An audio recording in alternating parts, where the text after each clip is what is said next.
तो महाराज जी गैया चरावे गए हम लोग, हम और हमारे सारे परिकर के लोग, हम लोग गैया चराने गए।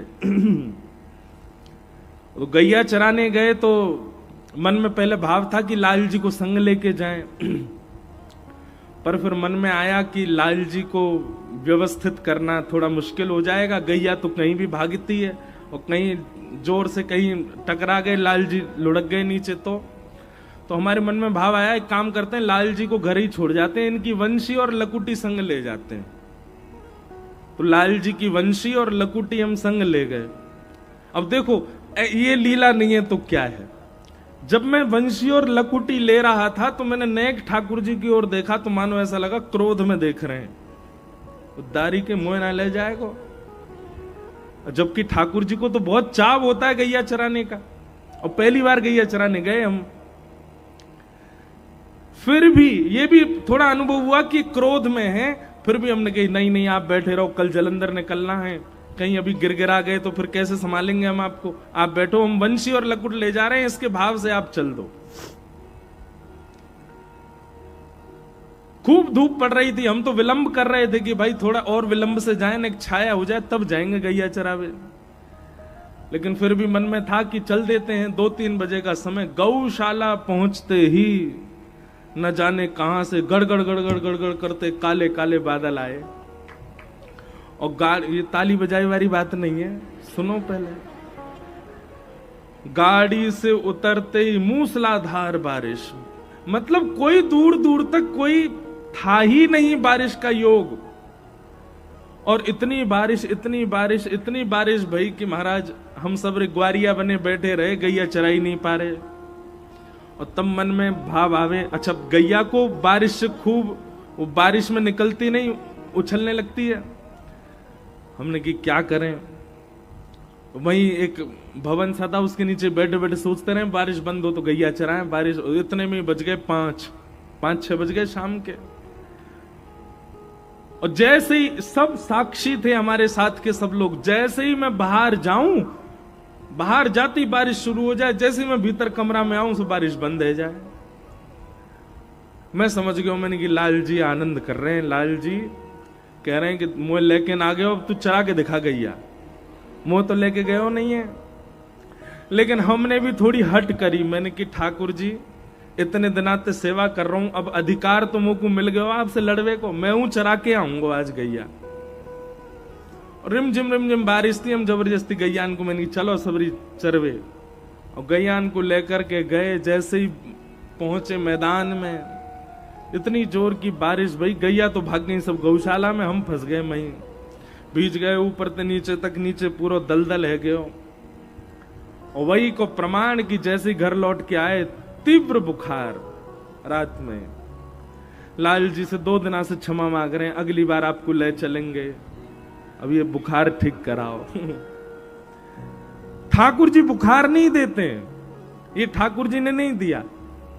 ठाकुर जी बल्कि ये कहना चाह रहे थे कि मोय लेके चलता तो मेरो तो स्वरूप ही गिरवरधारी है, ऐसो गिर्राज उठातो कि इंद्र तेरो कछु बाल बांको नहीं कर पातो, तो पे एक बूंद नाए गिरन दे, तो बड़े भाव से तू गैया चराता हो, तू मोय लेके क्यों नहीं गए हो? अब मेरी शरणागति छोड़ के गए हो तो फिर भुगत। तो वही भुगत रहे हैं। ये जो हमारा अस्वस्थता अभी हुई है, ऐसे हमारे सांचे ठाकुर हैं श्री गिरधर लाल, बड़ी बड़ी लीलाएं करते हैं। पंजाब के भी कई भक्तों को ठाकुर जी ने स्वप्न में कितने अनुभव करा रखे हैं हमारे गिरधर लाल जी ने। छोटे से ठाकुर जी हैं पर बड़े आनंद वाले हैं। तो अनुशासन पर्व में भीष्म पितामह से युधिष्ठिर जी पूछते हैं कि गौ सेवा का महत्व क्या है। तो भीष्म पितामह कहते हैं कि गौ सेवा का महत्व तो बहुत दूर की बात है। गलती से राह चलती भई गैया से छुप जाने का महत्व क्या है, ये सुन लो। क्या सेवा का महत्व तो बाद में आप लोग हिसाब लगाते रहना। गलती से गैया से अगर आप छुप गए, उसका फल आपको क्या मिलेगा, वो भीष्म पितामह बता रहे हैं। तो भीष्म पितामह कहते हैं कि दुनिया में सबसे कठिन मार्ग है नरक का। भागवत जी में वर्णन आता है, जब व्यक्ति नरक जाता है ना, तो उसके गले में फंदा बांध करके यमदूत इतनी द्रुत गति से लेकर के जाते हैं कि जब वो नरक पहुंचता है तो उसकी आंखें पैरों में पहुंच जाती हैं, उसका नाक कहीं और चली जाती, मतलब सारे अंग प्रत्यंग अंग भंग हो जाते हैं, इतनी तीव्र गति से लेके जाते हैं। और पहुंचने में हजारों वर्ष लगते हैं, हजारों वर्ष तक द्रुत गति से घसीटते हुए लेके जाते हैं। इतने दिन लगते हैं नरक पहुंचने में कि बीच रास्ता में ही व्यक्ति हाथ जोड़ के प्रार्थना करने लगता है, मेरे प्राण हर लीजिए, हे विधाता। पहले तो वो ये रोता है कि मुझे नरक ना जाना पड़े, लेकिन जब नरक के मार्ग पर चलता है तो मार्ग इतना दुर्गम होता है कि व्यक्ति प्रार्थना करता है, हे भगवान कृपा करो जल्दी नरक पहुंचूं मैं, ये मार्ग मुझसे सहन नहीं हो रहा। उस मार्ग पर ले जा करके जैसे ही नरक आने वाला होता है, यमदूत उसके गले का फंदा छोड़ देते हैं और उसको एक नदी में डाल देते हैं। उस नदी का नाम क्या है? वैतरणी। क्या नाम है? वैतरणी। वैतरणी नदी में रक्त, मवाद, मलमूत्र आदि बहता है। इतनी भयंकर दुर्गंध आती है कि एक बार यदि किसी की नासिका में चली जाए तो वो मूर्छित होकर गिर जाएगा। ऐसी योजनों लंबी वैतरणी नदी में उस व्यक्ति को डाल दिया जाता है और कहा जाता है पार करो, पार करके पहुंच जाओ नरक। उस वैतरणी नदी को पार करने में सैकड़ों वर्ष लग जाते हैं, तब जाकर के वो व्यक्ति नरक पहुंचता। अब नरक में जाकर के उसका बही खाता खोला जाता, तैने संसार में क्या क्या किया, उनके अनुरूप उसको पाप। तो नरक कितना खतरनाक है। नरक में जाकर के केवल अपने पाप भोगने मात्र नहीं करने, हमको मार्ग और बीच की वैतरणी इतनी खतरनाक है, बाद में भोगना वो अलग है। लेकिन भीष्म पितामह कहते हैं, भैया यदि कोई व्यक्ति गलती से भी वेद लक्षणा भारतीय गौवंश की गैया का यदि स्पर्श कर ले तो उसका प्रभाव क्या होता है कि यदि उस व्यक्ति को पाप के कारण नरक जाना है तो मार्ग में आने वाले मार्ग का अवरुद्ध और वैतरणी का अवरुद्ध, वो दोनों सुरभि गैया अपनी पूंछ पकड़वा करके उस व्यक्ति को दोनों क्षण भर में पार करा करके उसको नरक पहुंचा देती है। उसको वैतरणी में डूबने नहीं देती, उसको मार्ग में अवरुद्ध आने नहीं देती। ये गलती से छूने का अभिप्राय है। और यदि कोई व्यक्ति भाव से नित्य इस पर एक कथा सुना है, लीला। ठाकुर जी मैया सो जिद कर रहे हैं, मैया मैं गैया चरावे जाऊंगा। इतना सुंदर पद है चीत स्वामी जी का, आगे गाय पाछे गाय, इत गाय उत गाय, गोविंद तू गायन में बस वो ही भावे, आगे गाय पाछे गाय, इत गाय उत गाय। ठाकुर जी को सबसे प्रिय संसार में यदि कोई है तो वह है गैया। हमारे ब्रज में एक रसिया गाते हैं, गैया लगे अति प्यारी जग पालनहारी। ठाकुर जी स्वयं गाते हैं इस रसिया को। याद रखिएगा बंधुओं, आप नाम जापक हो, आप परिक्रमाएं करते हो, आप नित्य धाम जाते हो, आप नित्य गुरुजनों की सेवा करते हो, आप नित्य संत सेवा करते हो, पर ये सब आपके जीवन में हैं, पर गौ सेवा आपके जीवन में नहीं है। तो ठाकुर जी आपसे दूर ही हैं अभी भी। लेकिन आपसे नाम जब ज्यादा नहीं बन पाता, परिक्रमा आधी अधूरी में ही थका जाते हो, संतों की सेवा भी अच्छे से बन नहीं पाती, धाम भी नित्य जा नहीं पाते, पर गौ सेवा में नित्य निपुण हो तो ये समझ जाइए ठाकुर जी गोद में ही बैठे हैं आपके। जिसके अंग से, जिसके तन से गौ रस की या फिर गौ गोबर की सुगंधी आती है, ठाकुर जी वही के पास रहे, इत्र बार इनके पास ना रहे ठाकुर जी। ठाकुर जी को इतनी प्रिय है गैया। आप ये मत सोचना महाराज जी बैठे मंच पर इसलिए गैया की बहुत प्रशंसा कर रहा हूं, नहीं। गैया बहुत प्रिय है ठाकुर जी को, निश्चित ही बहुत प्रिय है। तो एक बार को प्रसंग है कि ठाकुर जी रो रहे हैं, मैया ते कह रहे मैया मैं गैया चरावे जाऊंगो। मैया बोली लाला तू अभी नेक्सो सो तो है, देख इतनी बड़ी बड़ी गैया इन सबन के बड़े बड़े पामन के बीच में आ जाएगा लाला, तेरे लग जाएगी, तू जिद मत करे। ठाकुर जी तो जिद करने लगे, ना मैया मैं तो गैया चरावे जाऊंगा, मुझको गैया चरानी है। इतने रोने लगे ठाकुर जी। तो नंद बाबा आए, नंद बाबा ने आके कही क्या बात है लाला, काय को रो है? यशोदा मैया बोली यूं करो गैया चराऊंगो। और माने ना नेक सो अभी मैं कह रहा हूं कछु दिना डट जा, बड़ो है जा, फिर चराई लियो। नहीं नहीं मैं तो अभी चरावे जाऊंगो। सांडिल्य मुनि बुलाए और सांडिल्य मुनि से कही, बोले बाबा आपने मुहूर्त देख के बताओ लाला गैया कब चरावे। तो सांडिल्य मुनि ने जैसे पंचांग खोल करके देखी तो सांडिल्य मुनि बोले, बाबा तुम्हारो लाला मुहूर्त में ही रोवे, आज ही बढ़िया मुहूर्त है, आज ही गैया चरवाओ जाते, तुम्हारो लाला मुहूर्त देख के रोवे। और महाराज पूरे ब्रजमंडल में आनंद है गयो, लाला गैया चरावे जाएगो। यशोदा मैया ने सुंदर श्रृंगार किया ठाकुर जी को, ऊंची धोती पहनी, गले में सुंदर हार, पतरे पतरे हार पहने कि कहीं खो ना आवे। कारी कमरिया कंधा पे डाल ली ठाकुर जी ने। ये कमरिया कहाँ है? ठाकुर जी कहीं बैठे तो वहां बिछा के बैठ जाएं। कारी कमरिया, कमरिया डारी, सिर पर छोटो सो एक बढ़िया पुष्पन को श्रृंगार करके मोर पिछ धारण कियो। और मैया ने जैसे ही ठाकुर जी के चरणन में पादुका पहनाई, सो ही ठाकुर जी कहने लगे, मैया जी कहा पहना रही है? मैया बोली, लाला तेरे कोमल कोमल पाम, तू कहीं वन में गयो, तेरे कांटे लग गए, कीट पत्थर लग गए तो रोवेगो। जब पादुका पहन के जाएगो तो तेरे पामन में कीट पत्थर कंकड़ लगेंगे ना। सो ही ठाकुर जी दौड़ के गए और अपनी गैयान ने गिनन लगे। मैया बोली, कहा कर रहे है? बोले, मैया मैं गैयान को गिन रहा हूं, मेरे तो 2 पामे, इनके 4 हैं, इतनी पनैया और मंगवा दे, इतनी पादुका और मंगवा, सबन को पहना के ले जाऊंगा। मैया बोली, लाला तू तो ऐसी बात करे, अरे जे गैया जे पामन में पादुका ना पहनो करें।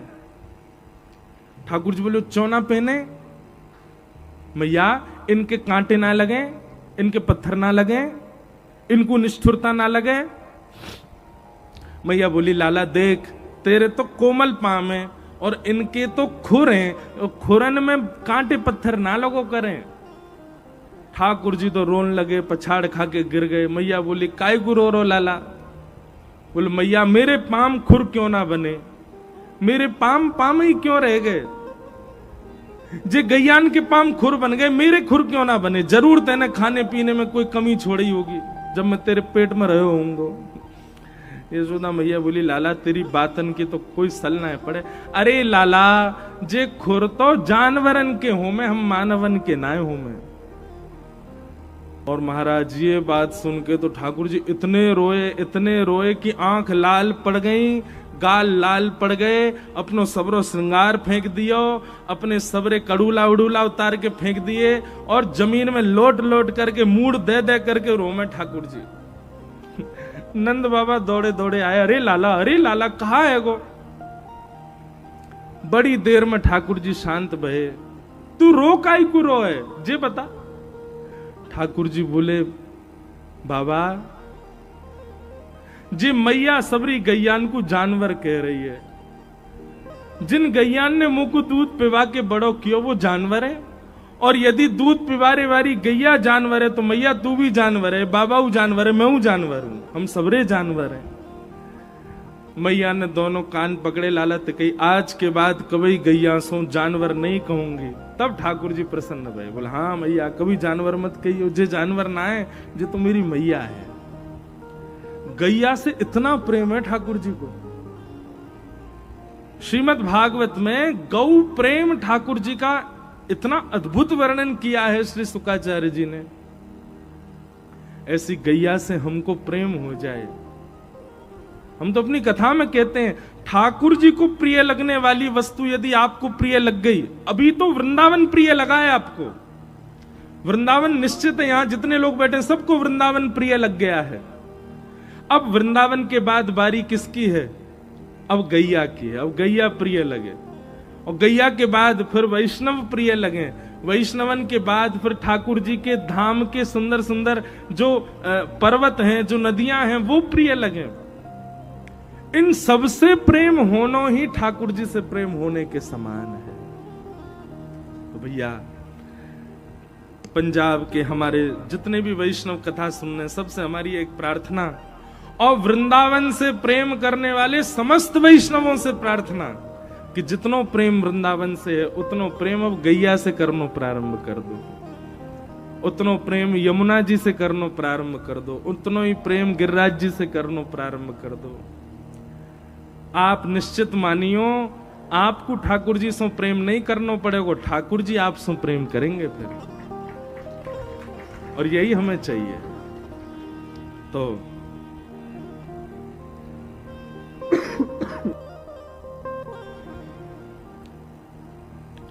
बोलो वृंदावन बिहारी लाल की।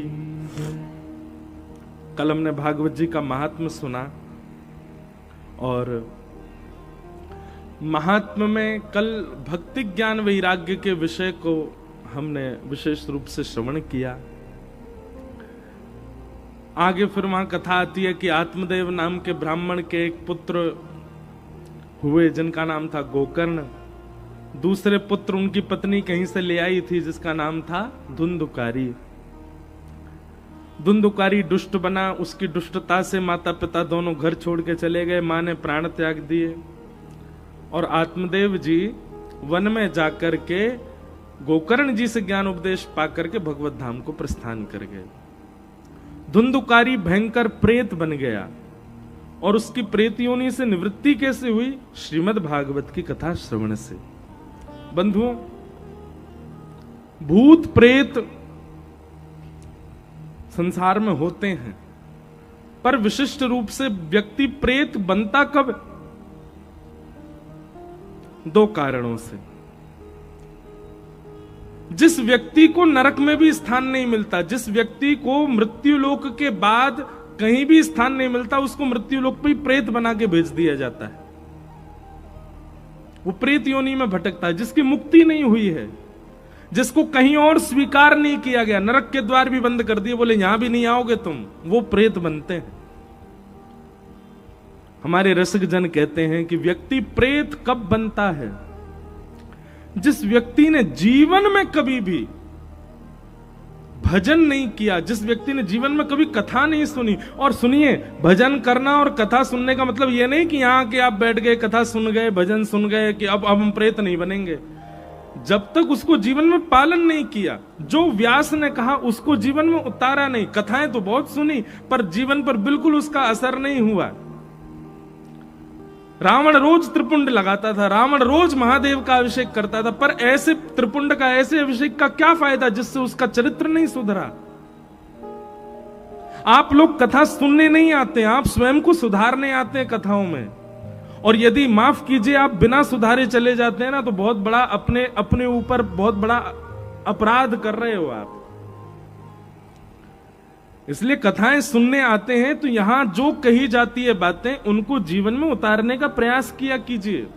जो व्यक्ति जीवन में कभी कथा को नहीं उतारता, जीवन में कभी भजन संग्रह अपने जीवन में नहीं करता, अपने जीवन को भजन के, भक्ति के अनुकूल नहीं बनाता, वही मृत्यु के बाद प्रेत बनता है।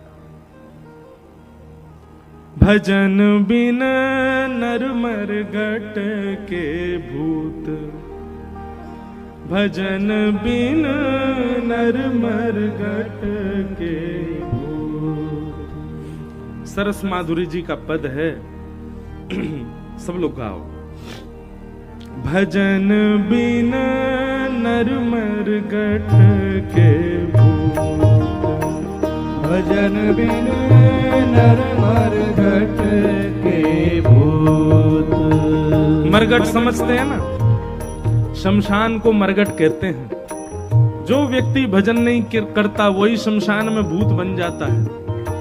भजन बिन नर मरगट के भूत, भजन बिन नर मरगट के और श्यामा श्याम रटे रसना सो, श्यामा श्याम रटे रसना सो, श्यामा श्याम रटे रसना सो, श्यामा श्याम रटे रसना सो, तिनको जान सपूत हो,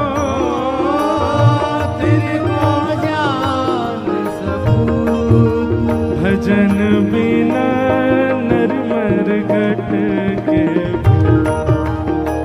भजन बिन नर मरगट के भूत, भजन बिना नर मरगट के भूत, भजन बिन नर मरगट के भूत। निस दिन करत कपट छलबाजी, निस दिन करत कपट छलबाजी, समझे नाही समझे नाहि हे सरस माधुरी अंत काल में, सरस माधुरी अंतकाल में, हाँ सरस माधुरी अंत काल में, सरस माधुरी अंतकाल में, मारेंगे यमदूत हो, मारे यमदूत, भजन बिना नर मरगट के।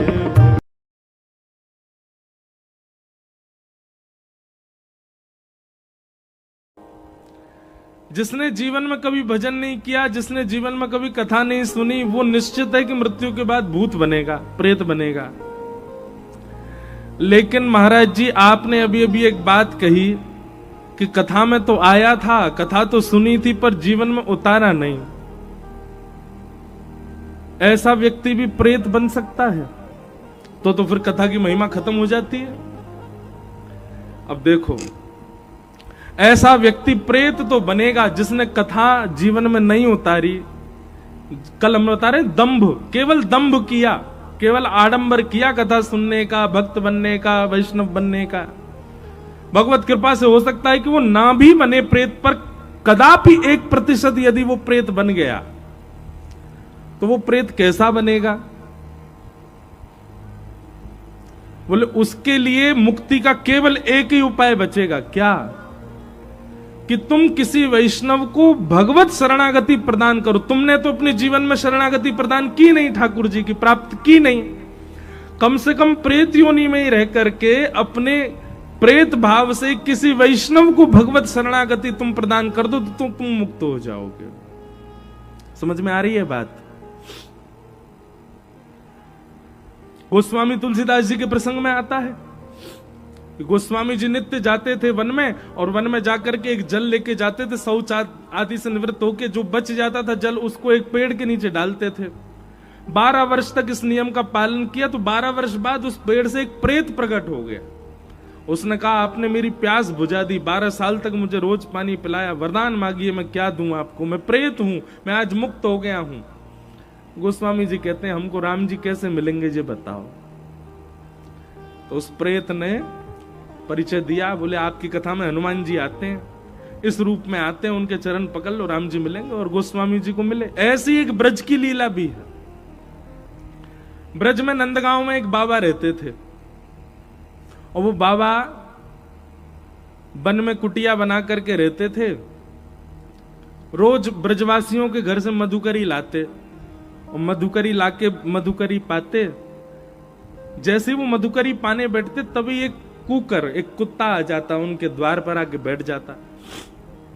तो वो क्या करते कि मधुकरी पाने के बाद थोड़ी जो बच जाती वो उसको डाल देते, तो वो भी पाता था। बाबा का ये नियम चलता ही रहा कितने वर्षों तक रोज। अब तो पहले तो वो दया करके देते थे, अब तो बाकायदा उसका भाग निकालने लगे, उस कुत्ता को पवाते थे। एक बार बाबा को किसी कार्यक्रम के, किसी संत के यहाँ कोई उत्सव था, तो 3 दिन के लिए उनको गोवर्धन जाना पड़ा। अब वे तो गोवर्धन चले गए, अब वो कुत्ता रोज आता था, रोज आकर के द्वार पर बैठ जाता, लेकिन बाबा तो थे नहीं। 3 दिन तक जब उसको अन्न नहीं मिला, 3 दिन बाद जब बाबा लौट करके आए, तो 3 दिन तक वो, उससे पहले तो बाबा के यहां से जो प्रसादी मिलती थी उसके प्रभाव से वो कुकर का रूप में रहता था, पर 3 दिन तक जब उसको प्रसादी नहीं मिली, मधुकरी नहीं मिली, तो वो अपना रूप खो बैठा, वो प्रेत बन गया, वो प्रेत ही था। बाबा जैसे आए तो उनको रोने की आवाज आने लगी कुटिया में। बाबा बोले ये कौन रो रहा है? खूब घूम घूम करके देखा, कोई नहीं मिला। बाबा समझ गए कोई प्रेत है निश्चित ही। उन्होंने तुरंत कमंडल का जल छिड़का, बोले कौन हो, प्रकट हो जाओ। प्रकट हो गया, बोले महाराज मैं एक प्रेत हूं, इतने वर्षों तक कुत्ता के रूप में आप मेरे को रोज कुछ ना कुछ पवाते थे, 3 दिन के लिए आप चले गए तो मैं अपने रूप से ओझल हो गया, पर आज आपने अपने कमंडल का जल डाल दिया, अब मैं मुक्त हो गया। तो अब मैं मुक्त होकर के जा रहा हूं, उससे पहले आपको कुछ देना चाहता हूं, आप मांग लीजिए क्या चाहिए। नंदगाम के बाबा प्रेत से बोले पहले मेरे सामने आओ। सामने आ गया। बाबा ने उसको पकड़ने की कोशिश की, पकड़ में नहीं आया, बोले पकड़ में आओ, तो पकड़ में आ गया। पकड़ करके बोले अब तेरी मुक्ति तब तक नहीं होगी जब तक मुझे ये नहीं बताएगा कि नंद नंदन कैसे मिलेंगे। मुझे ये बता ठाकुर जी कैसे मिलेंगे। भैया तू प्रेत है, मानव योनि से निकल चुका है, तुमको पता तो होगी कि ठाकुर जी मिलेंगे कैसे, बता। तब उस प्रेत ने कहा, बोले बाबा नंदगांव में शाम के समय एक ग्वारिया खूब सारी गैया चरा के लौटे। बोले हाँ। और वाके गैयान के झुंड में सबसे पीछे एक नेक सो बालक चलते हुए आवे। वो बालक रोज बदल जाए, कभी तो मोटो सो बालक होगो, कभी पतरो सो होगो, कभी छोटो सो होगो, कभी नेक चटकीलो सो होगो। बोले हाँ वो बालक ही नंद नंदन है, वो बालक ही ठाकुर जी हैं। वो गैयान के पीछे पीछे चले, गैयान की रज में अपने आप को सराबोर करते भये, और उन गैयान में एक गैया नंद भवन की है। नंद भवन की गैया की वंश चलो आ रो, उन्हीं की वो गैया हैं। मतलब आज भी हमारे ब्रज की गैयाओं में वो गैयाएं हैं जो ठाकुर जी के समय पे गैया थी, उनकी लाली वाकी लाली वाकी लाली, वो वंश अभी भी चलता आ रहा है ब्रजमंडल में कई जगह। नाथ द्वारा में, श्रीनाथ जी में, वहां की गौशाला में तो हमने गैया का दर्शन किया है, जो नंद भवन की गैया की ही अभी वंशधर है। उसी की गैया के दूध से ही ठाकुर जी का अभिषेक होता है नाथ द्वारा में। प्रेत बोले वो गैयान में एक गैया जो है वो नंद भवन की गैया है। वाकू हाँकते भय जो नेक्स्ट से बालक जा रहा हो बाबा वही कन्हैया है, पकड़ लियो। ऐसा कह करके प्रेत तो चलो गए हो। बाबा छुप करके बैठ गए। शाम का समय हुआ। जैसे ही महाराज गैयान को झुंड लेकर के ग्वारिया आयो, देखते ही देखते बाबा ने देखी पेट निकरो भयो भार, गदमदरा से हाथ, नेक सो बालक, घुंघराले से केश हैं, और गैयान को चरातो भयो आरोए। बाबा तो दौड़ करके गए और गैयान के बीच में जाके वह बालक के पांव ही पकड़ लिए। अब वो तो सामान्य बालक की तरह हरकत करें ठाकुर जी तो, अरे बाबा छोड़, मेरी मैया मेरी बाट निहार रही है, अरे मैं तेरी शिकायत कर दूंगा, सबरे ब्रजवासी को बुला दूंगा। अरे बाबा छोड़, देख मुंह को पकड़ के ले जा रहा हो बाबा, अरे भैया अइयो, अरे ब्रजवासियों अइयो, देखियो जे बाबा कहा कर रहा है। बाबा ने कस के पाम पकड़ लिए, बोले आज मैं छोड़ूंगा नहीं, आज तो अपने रूप को दर्शन कराना ही पड़ेगा। अरे बाबा मैं कोई और ना हूं, मैं तो अपनी मैया को लाला हूं, मैं तो वह यादव को छोरा हूं, वह के घर को छोरा हूं, तू काय को मुंह को पकड़ रहा? बोले नहीं नहीं मुझे पता आप नंद नंदन हो। बालक सांची में ऐसे रोने लगा जैसे कोई सामान्य बालक हो। अरे मेरी मैया तू कहाँ चली गई, जल्दी आ, देख बाबा ने पकड़ लियो, जे मुकु पकड़ के ले जाएगो, मुकु भी बाबा जी बना देगो, अरे मुकु कोई को बेग खावेगो, अरे मैया जल्दी बचाइयो। लोग बाग इकट्ठे हो गए वहां पर, बाबा को खींचने लगे, लेकिन बाबा नहीं छोड़े। अरे दो चारों ने ये भी कह दी हमारो भतीजो है, हमारो लाला है, या कुछ छोड़ दे। बोले ये कोई नहीं है, ये नंद नंदन है, या को दर्शन देने ही पड़ेंगे। इतने प्रगाढ़ विश्वास के साथ ब्रजवासी बालक के चरण पकड़े, तो जहां ये कथा लिखी वहां पे वर्णन आया कि वो बालक बालक ही था, ठाकुर जी नहीं थे, वो किसी ब्रजवासी का बालक ही था। लेकिन बाबा ने इतने कस के उसके चरण पकड़े कि नंद भवन में बैठे ठाकुर जी से सहन नहीं भई, और ठाकुर जी वह ब्रजवासी बालक में से प्रकट है गए, और प्रकट है करके वह बाबा को अपने कंठ से लगा लिए, और कंठ से लगा करके बोले बाबा अब मिल गयो, अब मेरी बात सुन। बोले कहा जे बालक मैं ना हूं, या को तो छोड़ दे, या को जान दे बाबा। तब बाबा ने छोड़े, और तब बाबा की भी सदगति भई। भैया जिसको ठाकुर जी की प्राप्ति करनी होती है वो प्रेतों से भी मार्ग पूछ करके प्राप्त कर लेता है, और जिसके जीवन में ठाकुर जी के अनुग्रह नहीं होते वो बड़े बड़े संतों के बीच में रहकर के भी संसारी बना रहता है। मन में दृढ़ विश्वास आ जाए भगवत मिलन का, तो फिर साधन कैसा भी हो आप उस साधन से ही ठाकुर जी को प्राप्त कर लोगे। जिसको अपने गंतव्य पर पहुंचना, वो ये नहीं देखेगा कि बस मिल रही है, कि टेम्पो मिल रहा है, कि रिक्शा मिल रहा है, वो कुछ भी मिले बैठ के जाएगा। और जिसको लाख बहाने, वो ये सोचेगा एसी वाली गाड़ी हो, ऐसी हो वैसी हो। ठीक भैया वैसे ही ठाकुर जी को प्राप्त करना हो तो साधन चाहे जैसा मिल जाए, उस साधन को ही साध्य बना करके भगवत प्राप्ति हो सकती है। तो प्रेत कौन बनते हैं? जो भजन नहीं करते।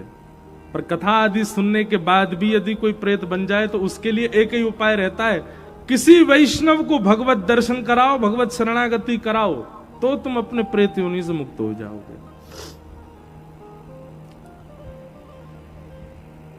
इस प्रकार भागवत जी की कथा से गोकर्ण जी मुक्त हुए।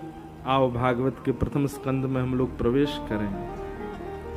जन्माद्यस्य यतोऽन्वयादितरतः चार्थे स्वविज्ञस्वराट् तेने ब्रह्म हृदय आदि कवये मुह्यन्ति यत्सूरयः तेजो वारि मृदां यथा विनिमयो यत्र त्रिशर्गो मृषाः धाम्ना स्वेन सदा निरस्तकुहकं सत्यं परम धीमहि धाम्ना स्वेन सदा निरस्तकुहकं सत्यं परम धीमहि।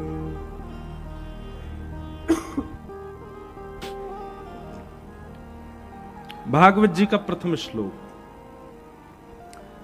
भागवत जी के प्रथम श्लोक में किसी देवी को वंदन नहीं किया, किसी देवता को वंदन नहीं किया। 84 लाख देवी देवता हैं हमारे, पर किसी को वंदन नहीं करते हुए श्रीमद् भागवत जी के प्रथम स्कंद के प्रथम श्लोक में किसको वंदन किया गया? सत्यम परम धीमहि। परम सत्य जो है हम उसको प्रणाम करते हैं। यहां पर वेद व्यास जी की बुद्धि देखी गई है। किसी देवी को प्रणाम करते, देवता को प्रणाम करते, तो आपस में देवी देवताओं में ये भाव आ जाता है, ये बड़े हैं, ये छोटे हैं। जिनका नाम लिखा गया भागवत जी में ये बड़े हैं, जिनका नाम नहीं है वो छोटे हैं। ये पदवी और उपाधियों की लड़ाई केवल मानवों में नहीं है, देवताओं में भी लगी रहती है। स्तोत्रम कश्य न तुष्टये, स्तुति से कौन प्रसन्न नहीं होता? सब प्रसन्न होते हैं। सबको चाहिए कि हमारी जय जय ज्यादा हो। लेकिन एक बात सदैव याद रखना, जितने भी देवी देवता हैं एक दूसरे से तो सबको प्रतिस्पर्धा होती ही है, पर जब मानव एक निष्ठ एक देव का उपासक बन जाता है और उस देव में ही सर्वस्व लगा देता है और कहीं उस देव के रूप में साक्षात नारायण यदि हैं, साक्षात कृष्ण यदि हैं, तो देवी देवता भी उसके सहायक बन जाते हैं। हमारी बात बहुत ध्यानपूर्वक सुनिएगा। आपके अंदर एकनिष्ठ भक्ति है एक देवता के प्रति, और चाहे जो हो जाए आप उसका त्याग नहीं कर सकते। तो कई सारे ऐसे योजना बनेंगी कि आप देव को छोड़ो, पर फिर भी आप उस देव को नहीं छोड़ते हैं, तो बाकी के सारे देवता आपके सहायक बनते हैं उसी देव की प्राप्ति में। और कहीं उस देव के रूप में साक्षात श्री कृष्ण हैं, तो फिर कभी प्रतिस्पर्धा नहीं होती। सब देवी देवता प्रसन्न ही रहते हैं कृष्ण उपासक से। क्यों? ठाकुर जी की उपासना करने वाले के प्रति देवी देवता रखते हैं, हम जिसके उपासक हैं उसकी ये उपासना कर रहा है, इसलिए सबको प्रसन्नता होती है। हम वैष्णो देवी भी जाते हैं, हम महादेव के दर्शन करने भी जाते हैं। हमने पंजाब और हिमाचल में जितनी देवियां सबके दर्शन किए हैं। सब जगह जाके यही मांगते हैं, बोले कि हे देवी मैया ऐसी कृपा कर दो, हमारे आराध्य श्री वृंदावन बिहारी लाल, श्री राधा रमन लाल के प्रति हमारी और निष्ठा बढ़ जाए, हमारी और प्रीति बढ़ जाए, उनसे हमारा और प्रेम हो जाए। तो ये देवी देवता और सहायक बन जाते हैं। सत्यम परम धीमहि, भागवत जी के प्रथम श्लोक में किसी देवी देवता को नहीं, परम सत्य को वंदन किया गया। और परम सत्य कौन है? तो यहां तो नहीं बताया, पर भागवत के 10वें स्कंद में बताया परम सत्य कौन है। तो सत्यव्रतम सत्य परम त्रिसत्यम सत्यश्च योनिम निहितम च सत्ये सत्यस्य सत्यमृत सत्य नेत्रम सत्यात्मकम त्वाम शरणम प्रपन्नाः। भागवत के 10वें स्कंद में जब भगवान श्री कृष्ण का प्रादुर्भाव होता है, भगवान श्री कृष्ण जब प्रकट होते हैं, तब देवी देवता ही 9 बार सत्य कहते हैं। सत्यव्रतम सत्य परम त्रिसत्यम सत्यश्च योनिम निहितम च सत्ये सत्यस्य सत्य मृत सत्य नेत्रम सत्यात्मकम त्वाम शरणम प्रपन्नाः।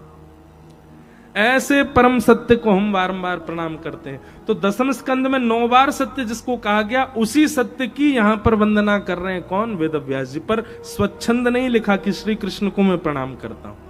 क्यों? बोले पहले देवता ये स्वीकार करें कि परम सत्य श्री कृष्ण, तब मैं कृष्ण वंदन करूंगा। कृष्णम वंदे जगत गुरु। परम सत्य श्री कृष्ण है भैया।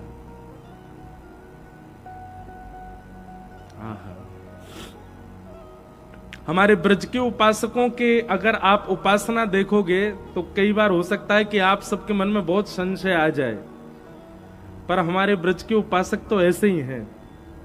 वो श्री कृष्ण के अलावा किसी को नहीं ध्याते, श्री कृष्ण ही उनके सर्वस्व हैं। हमारे श्री हरिराम व्यास जी, हरिराम व्यास जी तो ऐसे कृष्ण उपासक थे। अब कई बार क्या है कि ब्रज की बातें बाहर बोलने में थोड़ा भय लगता है, संकोच होता है कि बाहर के लोग क्या समझेंगे, पर ब्रज की अनन्यता ऐसी है।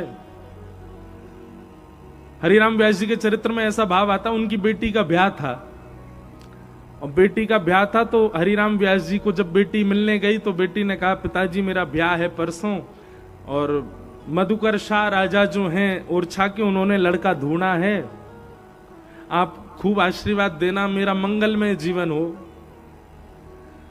हरिराम व्यास जी अपनी बेटी से कहने लगे, बेटी तूने निश्चित ही पूर्व जन्म में कोई अपराध किया होगा जो तेरा ब्याह हो रहा है और तू वृंदावन छोड़ के जा रही है। हरिराम व्यास जी की पुत्री बोली, आप कैसे पिता हो, अपनी पुत्री के विवाह पे कह रहे हो कि तेने कोई पाप किया होगा? बोले और नहीं तो वृंदावन छोड़ के जाना पड़ रहा है, इसलिए मुझे लगता है कि तेने, अरे वृंदावन में ही ब्याह करती, यहीं पर ही रहती, यहीं पर ही किसी वैष्णव ब्रजवासी के संग ही निवास करती, वृंदावन छोड़ के जा रही है, निश्चित ही तेने कोई अपराध किया होगा। घर के लोग बोले तो पागल हो चुके हैं, इनसे बात मत कर, लाली तू आ जा, तू अपनी व्यवस्था कर। हरिराम व्यास जी चुपचाप बैठे हैं। अब ब्याह वाले दिन क्या हुआ कि घर के लोगों ने हरिराम व्यास जी ने तो संतों को निमंत्रण दिया था, घर के लोगों ने, राजा महाराजा और दुनिया के लोगों को निमंत्रण दिया। तो घर के लोगों ने क्या किया, संत महापुरुषों के लिए तो ठंडी पूरी, ठंडी सब्जी और ऐसे थोड़ी बहुत सामग्री परोसवा दी, और गरम गरम रोटियां, गरम गरम सब्जियां, बढ़िया चटकदार मसालेदार बढ़िया सब सामग्री, यह सब और लोगों के लिए।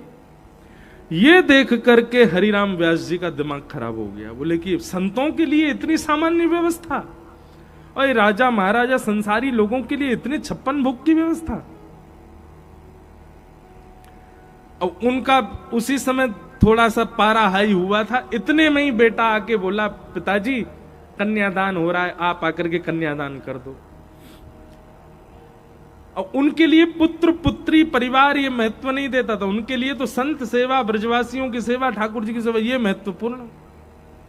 लेकिन फिर भी सबके सामने कन्यादान करने लगे तो पंडित जी लोगों ने कहा, व्यास जी आप बड़े विद्वान हो, कुछ मंत्र सुनाइए, कुछ बढ़िया सा कुछ सुना दीजिए। हरिराम व्यास जी बोले, हमसे सुनना मत चाहो, चुपचाप हम कन्यादान करके चले जाएं, इसी में खुश रहो। नहीं नहीं नहीं, कुछ तो सुनाना पड़ेगा आपको। हरिराम व्यास जी ने पद बना करके गाया,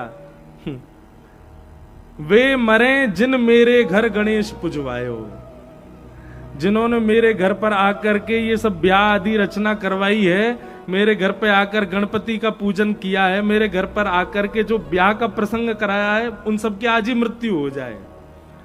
ब्राह्मण देवता बोले, बोले आप चुप ही रहो, मत बोलो कुछ। बोले हम पहले ही मना कर रहे थे, हमसे मत बुलवाओ।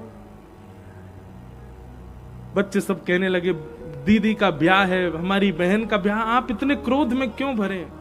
बोले वो जुगल किशोर जी, उनके ठाकुर जी जुगल किशोर, जुगल किशोर जी पीछे बैठे, एक बार भी दुल्हा दुल्हन उनको प्रणाम नहीं करने गए, संत जनों को रूखा सूखा पवा रहे हो, और ये सब संसार के लोगों को तुम 56 भोग पवा रहे हो। ब्रजवासियों को किसी ने निमंत्रण नहीं दिया, ब्रज में रहते हुए भी व्रत छोड़ करके बेटी जा रही है, ये सब क्रियाकलाप हो रहे हैं, और तुम चाहते हो मैं प्रसन्न रहूं। मुझे प्रसन्नता नहीं है। तब मधुकर शाह राजा थोड़ा सा सहम गया, उसने हरिराम व्यास जी से कहा, बोले आप चिंता मत करो, मैं एक भवन बनवा देता हूं, आपकी पुत्री और दामाद दोनों वृंदावन में ही रहेंगे, यहां से कहीं नहीं जाएंगे। जब ये बात मधुकर शाह ने कही, तब हरिराम व्यास जी ने दोनों वर वधू को आशीर्वाद दिया। बोले अब अच्छा है कि तुम वृंदावन छोड़ के नहीं जाओगे।